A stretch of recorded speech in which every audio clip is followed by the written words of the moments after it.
গাবতলী ওই বিএনপির যে সভাপতি আমাদের ৩ নং ওয়ার্ডের বলদের ৩ নং ওয়ার্ডের সভাপতি হায়াত আলী, উনি আমার ফোন করে যে মাসুম তাহলে একটু বাজারে আসো, একটু রাজনৈতিক আলাপ আলোচনা আছে। তো আমি বাজারে যাই। বাজারে যাওয়ার পরে আমাদের ওইখানে বলরা ইউনিয়ন বিএনপির সেক্রেটারি মুমতাজ ভাই আসছিল, তারপরে যুবদল করে ইউনিয়ন যুবদলের শিশির রাজীব, এদের নিয়ে আমি রাজনৈতিক আলাপ আলোচনা করতেছি। তো এই সময় আতঙ্কিতভাবে শাহিনের নেতৃত্বে 15-20 জন লোক এসে আমার আতঙ্কিত হামলা চালায়। আমার প্রথমেই বাঘের আমার এই মুখের ভিতরে সেই কাঠের বাটাম দিয়ে বাড়ি মারার পর আমি ঘুরে যাই। ঘুরে যাওয়ার পরে তারা আমার এলোপাথারিভাবে পিঠে পায়ে তারা রড দিয়ে আমার তারা এলোপাথারি বাইরে দিতে থাকে। আর এদের কাছে রামদাও ছিল, চাপাতি নিয়ে আসছিল, দেশি অস্ত্র নিয়ে এরা আসছিল। আচ্ছা, এই হামলাটা আসলে কি কারণে ঘটতে পারে, কেন করলো? অতীতের কি কোনো শত্রুতা আছে? হলো আওয়ামী পরিবার থেকে উঠে আসে। ওর বাবা শাহিনের বাবা ওয়ার্ড আওয়ামী লীগের সভাপতি ছিল, ওর চাচা ওয়ার্ড আওয়ামী লীগের সভাপতি ছিল। তো ওরা ছিল দীর্ঘ সময় বিদেশ ছিল, টাকা পয়সা দিয়ে বিভিন্ন সময় লোকজনের টাকা দিয়ে সে তার একটা পদ বাগাই নিয়ে এসে সে এখন এলাকায় এই অবৈধভাবে আধিপত্য তৈরি করতে চাইতেছে। গ্রামের বাজারের লোকজনের যায় বিভিন্ন সময় হয়রানি, হুমকি দামকি দেয় যে বাজার আসতে পারবে না, কে আসবে এরকম মহিলাদের বিভিন্ন সময় সে অবৈধভাবে সে প্রভাব খাটানোর চেষ্টা করে। মূলত এই সমস্ত এই অবৈধ প্রভাব যাতে আমরা বাধা দেওয়ার কারণেই সে আমার উপরে ক্ষিপ্ত হয়, যার কারণে আমি আর সে ছেলেপেলেরে সে তার সাথে যে ছেলেপেলেগুলো থাকে তাদের প্রত্যেককে সে নেশা করার জন্য সে এই নেশা সামগ্রী সে কিনে দেওয়ার মতো টাকা দিয়ে সেরে এই নেশা করার টাকা দিয়ে সে লোকজনের সাথে রাখে এই সমস্ত এই নেশাখোর লোকজনদের সেরে যারা এলাকার যারা চিহ্নিত যে বিএনপির পরিবারের যে লোকজনগুলো যারা বিগত আওয়ামী লীগ আমলের আওয়ামী বিরোধী আন্দোলন সংগ্রামে যারা রাজপথে ছিল, এই লোকজনগুলোরই তারা হয়রানি করতেছে, তাদের উপরেই হামলা করার চিন্তা ভাবনা করতেছে। তারই অংশ হিসেবে আমার উপরে হামলা করা। তো এর আগে কি তোমার কি শাহিনের সাথে কোনো কিছু হয়েছিল? না, এর আগে আমার সাথে ওর কোনো মারামারি হয়নি, ঘটনা ঘটেনি। এবারে কি প্রথম? এবারে প্রথম। হ্যাঁ, মানে কোনো বাক বিতণ্ডা, মানে তর্ক বিতর্ক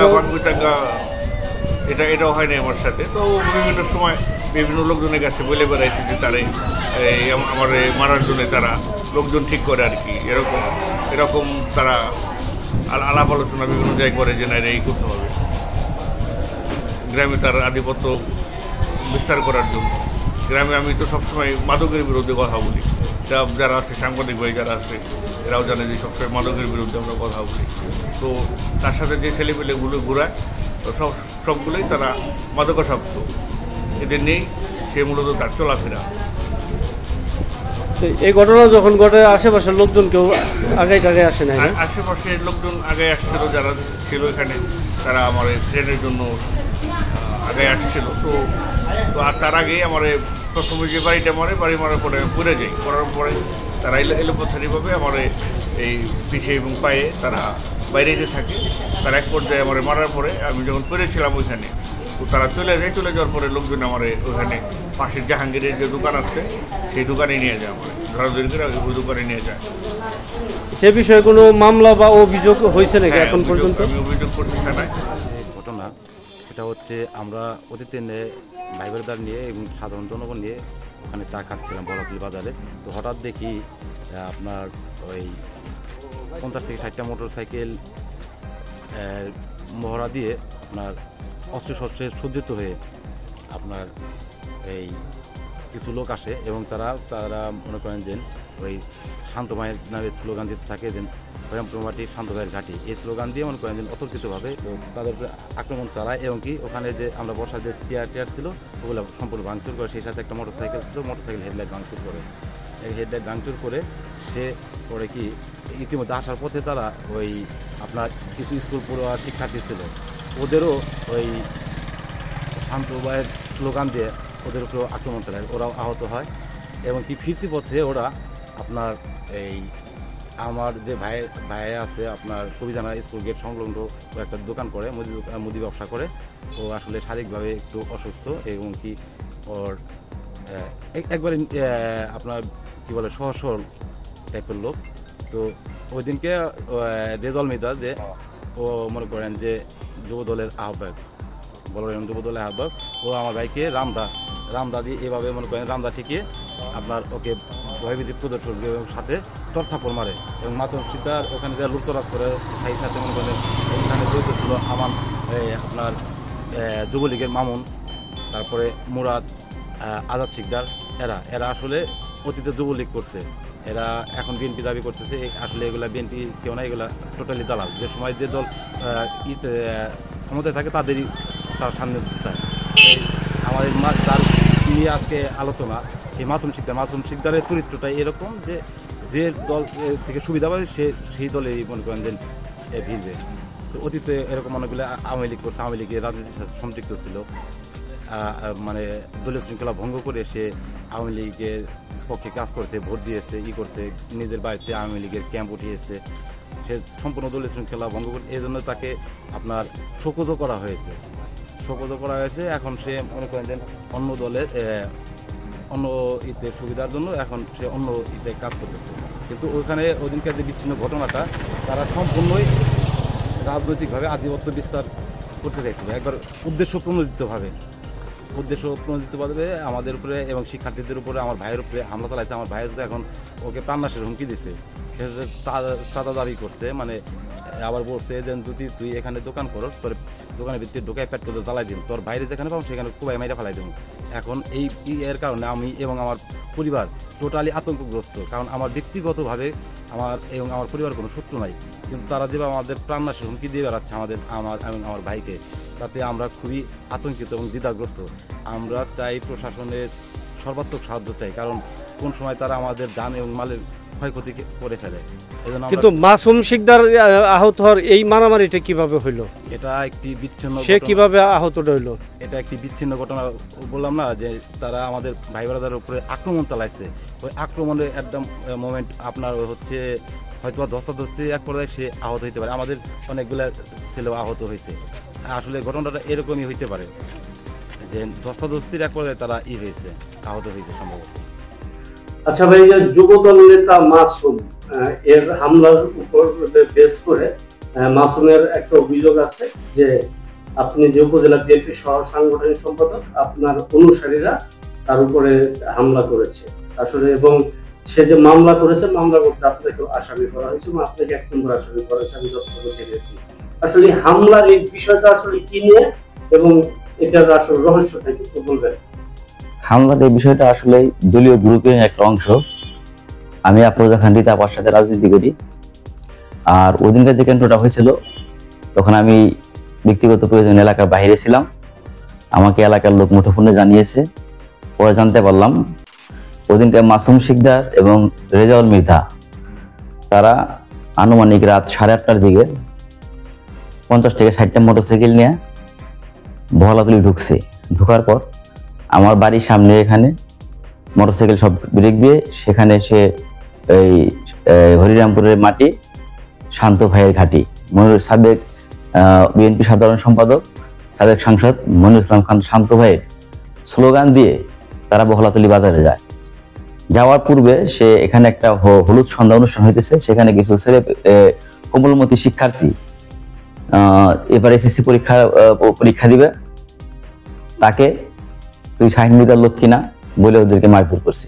তারপর বহলাতলি বাজারে ঢুকছে, ঠিক একই অবস্থায় তারা স্লোগান দিয়েছে মনিরুল ইসলাম খান শান্ত ভাইয়ের মাটি হরিরামপুরের ঘাঁটি। দেওয়ার পরে ওই বহলাতলি বাজারে যায়, যেহেতু আমি হরিরামপুর থানা বিএনপি সাধারণ সম্পাদক, আমার সাথে এলাকার কিছু ছোট ভাই ব্রাদার আছে, ছাত্র দল, যুব দল, স্বেচ্ছাসেবক দল, সমুদ দলের যারা আমার সাথে তারা রাজনীতি করে, আপার রাজনীতি করে। তারা সেখানে যাওয়ার পরে ওখানে ওনার একটা অফিস আছে, শান্ত ভাইয়ের একটা অফিস করছে রেজাউল মৃধা, যুব দলের সভাপতি বলরা ইউনিয়নের। তো ওখানে আমাদের যারা ভাই ব্রাদার আছে ওরা বেশ কিছুদিন যাবত ওখানে ওরা বসে আপনার চা খায়, আড্ডা দেয়, পাশেই সাইডে আড্ডা দেয় এবং মানুষের মত বিনিময় করে। ওই দিনকে যায় ঠিক সেখানেই যে সেটা অতর্কিত একটা হামলা করছে। হামলা করে আপনার ওই চেয়ার 25টার উপরে চেয়ার ভাঙছে, একটা মোটরসাইকেল ছিল, মোটরসাইকেল ভাঙচুর করছে। মোটরসাইকেল ভাঙচুর করে ওরা যখন নাকি আসে তখন ওখানে ওই যে যারা কিছু ভাই বোনদেরকে ওরা দেশীয় অস্ত্র নিয়ে ওখানে যায়, রামদাও, চাপাটি, লাঠি এগুলো নিয়ে গেছে। এগুলো সিসি ক্যামেরা দেখলে আপনারা দেখতে পারবেন, সত্যতা যাচাই করতে পারবেন ফুটেজ দেখলেই। তারপরে যখন নাকি ওরা ওই যারা ভাই বোনদের ওরা ছিল, বাকেরা ওরা যারা ছিল, ওদেরকে যখন বের হওয়ার সময় ওরা জিজ্ঞেস করছে যে এই চেয়ারটা ভাঙলা কেন। তখন উভয় ব্যক্তি ধস্তাধস্তি হয়, এতে মাসুম শিকদার আহত হয়। আমাদেরও কিছু ছেলে পেলে আহত হয়েছে, তার প্রাথমিক চিকিৎসা নিয়েছে। মাসুমটা আসলে ব্যক্তিগতভাবে ও দলের পরিচয় দিচ্ছে। 5 তারিখের আগ পর্যন্ত ও আওয়ামী লীগ যুবলীগের সাথে সম্পৃক্ত ছিল। ওর সাথে আশেপাশে যারা আছে সব আওয়ামী লীগ যুবলীগের লোক। ওই দিনকে ওর সাথে কিছু যুবলীগের লোক ওর সাথে ছিল, যেমন মামুন মোল্লা আছে, সে ছাত্রলীগের ভাইস প্রেসিডেন্ট। আফজাল আছে বহরাতুলির, সেও যুবলীগের নেতা। আর মাসুমের অরিজিনাল প্রফেশনাল পেশায় হলো ও হলো বোকারি করে আর কি। এই যে আপনার বিরুদ্ধে যে অভিযোগ করা হলো এবং মামলা দেওয়া হলো, এই বিষয়টা আপনি কিভাবে দেখছেন? অভিযোগ মামলা দেওয়া হয়েছে, এটা সম্পূর্ণই ভিত্তিহীন, মিথ্যা একটা ষড়যন্ত্রমূলক মামলা। যেহেতু বাকিরদের সাথে ওদের সাথে ঝামেলা হয়েছে, তো বাকিরা যেহেতু আমার সাথে পলিটিক্স করে, রাজনীতি করে। আর আসলে একটা দিক লক্ষ্য করবেন আপনি এখানে যে মামলাগুলো দিছে, দুঃখজনক একটা বিষয়, জাহাঙ্গীর নামে এক লোক আছে, তার এক ছেলে আছে মুন্না নাম, নিতান্ত গরিব দরিদ্র, ওরা মাঠে কাজ করে। ওর একটা অপরাধ হয়েছে এখানে, ও আফরোজা খান তিতাবাকে ভালোবাসে। ছাত্র দলের যারা আপার সাথেই যে লিঙ্কন আছে, সৌরভ আছে, ওদের সাথে প্রোগ্রাম করে।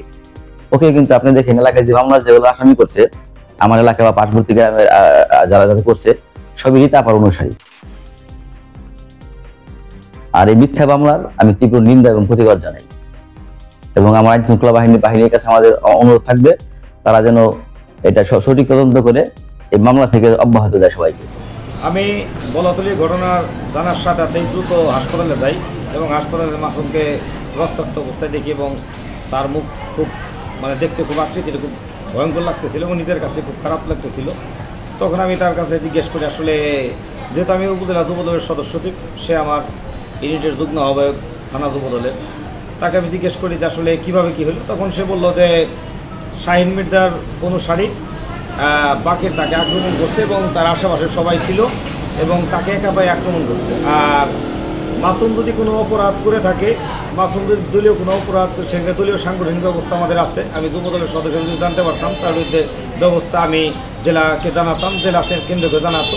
কিন্তু আইন নিজের হাতে তুলে না, টোটালি অন্যায়, এটা ফৌজদারি অপরাধ। আমরা তখনই আইন নিজের হাতে তুলে নিতে চাই না এবং আমরা হানাহানি চাই না। আমাদের দেশ তারেক রহমানেরই আছে যে ভয় দেখে নয়, ইনসাফ উদারতা দিয়ে মানুষের মন জয় করতে হয়। কাজে আমরা যদি নিজেদের ভিতরে হানাহানি করি কিংবা কোনো স্বৈরাচার ফ্যাসিস্টের উস্কানিতে পড়ে যদি নিজ দলের আঘাত করি, সেটা কোনোভাবে কাম্য না। আচ্ছা, ঘটনাটা কি কারণে ঘটতে পারে, এটা কি কারণ হইতে পারে?